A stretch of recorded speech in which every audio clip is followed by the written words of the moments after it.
د خان کلیک چینل درنو مینوالو په سلامونو او نیکو هیلو مو هرکلی کوم. نن تاسو سره یو داسې ویډیو شریکوم چې دا ویډیو او دا معلومات د واده د شپې په باره کې دي چې د دې کارونو نه ځانونه ساتل پکار دي. یعنی ځینې خلک د واده په شپه باندې داسې غلطیانې کوي چې بیا هغه ټول عمر کړيږي خو د هغه غلطۍ ازاله نشي کولی. دا ویډیو را سره تر اخره وګورئ، تاسو په ډیر څه نوو معلوماتو باندې پوه شئ. قدرمنو، کله چې انسان واده کوي او د واده شپه شي نو هر انسان غواړي چې زر تر زر خپلې کمرې ته ځان ورسوي، چې خپل میرمنې سره غپ شپ ولګوي او په شرعي طریقه باندې هغې سره کوروالی وکړي. خو په ځینې وختونو کې داسې مخې ته راځي چې د ښځې د بکارت پرده د مخکې نه شلیدلې وي، یعنی دغه پرده چې مختلف قسم بیمارو سره شلیدلی شي او یا ټوپ وهلو سره او یا نورو داسې مرضونو او مشکلاتو سره شلیدلی شي. خو ډیر خلک دا فکر کوي چې که د ښځې د بکارت پرده شلیدلې وي نو هغه ناپاکه ده، حالانکه هغه ناپاکه نه وي. د ناپاکۍ او پاکۍ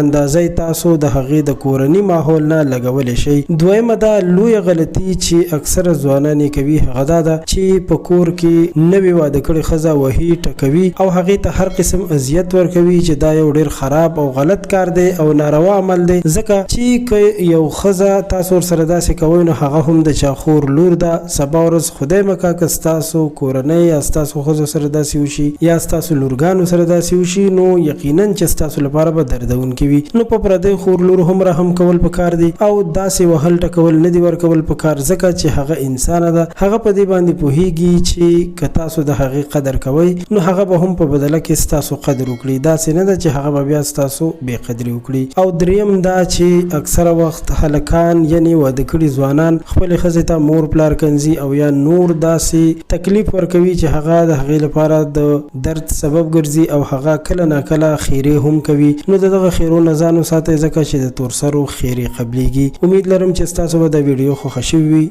زموږ چینل خان کلیک خامخا سبسکرایب کړئ چې زموږ راتلونکي ویډیوګانې تاسو ته په وخت ورسي. تر بیا مو په لوی الله سپارم.